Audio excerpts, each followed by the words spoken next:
வணக்கம். சற்று முன் கிடைக்கப்பெற்ற மிக மிக முக்கியமான செய்தி ஒன்று வெளியாகியுள்ளது. திராவிட முன்னேற்றக் கழகத்தின் பொதுச் செயலாளரும் திமுகவின் மூத்த அமைச்சருமான துரைமுருகன் அவர்களது வீட்டில் நடைபெற்ற அமலாக்கத்துறை சோதனையில் மணல் மாஃபியாக்களின் ஆதாரங்களும் சில முக்கியமான ஆவணங்களும் கைப்பற்றப்பட்டிருப்பதன் காரணமாக எப்போ வேண்டுமானாலும் விசாரணைக்கு துரைமுருகனையும் அவரது மகன் கதிரானந்தையும் அழைத்து செல்வார்கள்.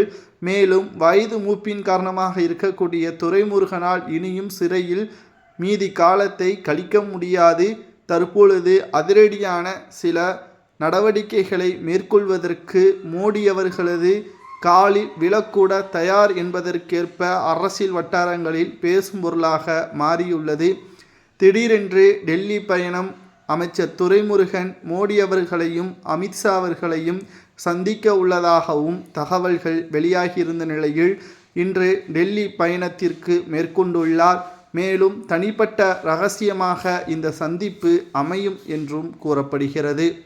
திராவிட முன்னேற்றக் கழகத்திடம் முதல் வருடத்தின் முதலாவது வாரத்தில் அமலாக்கத்துறை அதிகாரிகள் சோதனைகள் நடத்தியிருப்பது தமிழகத்தில் திமுகவை கைவைத்தால் அமலாக்கத்துறை அதிகாரிகளுக்கு இனி செல்லும் இடமெல்லாம் அவர்களது பெயர் அதிகரிக்கும் என்பதற்கேற்ப எதிர்க்கட்சியினர்கள் விமர்சனத்தையும் முன்வைத்திருக்கிறார்கள். இந்த வழக்கானது 2019ஆம் ஆண்டு நடைபெற்றாலும் தற்பொழுது விசாரணையின் பொழுது சில ஆவணங்கள் கூடுதலாக கிடைக்கப்பெற்றுள்ளது. இதன் மூலம் அமைச்சர் துரைமுருகன் மட்டுமல்ல, திராவிட முன்னேற்றக் கழகத்தில் சில முக்கியமான நிர்வாகிகளும் கைது செய்வார்கள். அமைச்சர் துரைமுருகனின் பினாமியும் கைது செய்யப்படுவதற்கு வாய்ப்புகள் இருக்கிறது.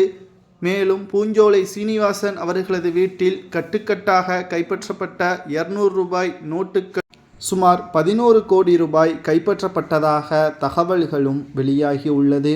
திராவிட முன்னேற்றக் கழகத்தில் அமைச்சர்கள் தற்பொழுது பயத்தில் இருக்கக்கூடிய நிலையில் துரைமுருகனை கைது செய்துவிடக்கூடாது. அது மேலும் திமுகவிற்கு மிகப்பெரிய ஒரு பாதிப்பை ஏற்படுத்தும். அடுத்த வருடம் சட்டப்பேரவை தேர்தல் நடைபெறவுள்ள நிலையில் மீண்டும் அமைச்சர் ஒருவர் கைது செய்யப்பட்டால் அது மீண்டும் எதிர்க்கட்சியினர்களுக்கு பூமாலையாக மாறிவிடும். அதை வைத்து ஒட்டுமொத்த மக்களையும் எதிராக திமுகவிற்கு எதிராக திசை திருப்பி விடுவார்கள் என்பதற்காக தனிப்பட்ட முறையில் டெல்லிக்கு சென்றுள்ளார் துரைமுருகன். இந்த சந்திப்பிற்கு பிறகு அமலாக்கத்துறையினர் பாரபட்சம் பார்க்கலாமா வேண்டாமா என்பதை கமெண்ட் வாயிலாக கூறுங்கள்.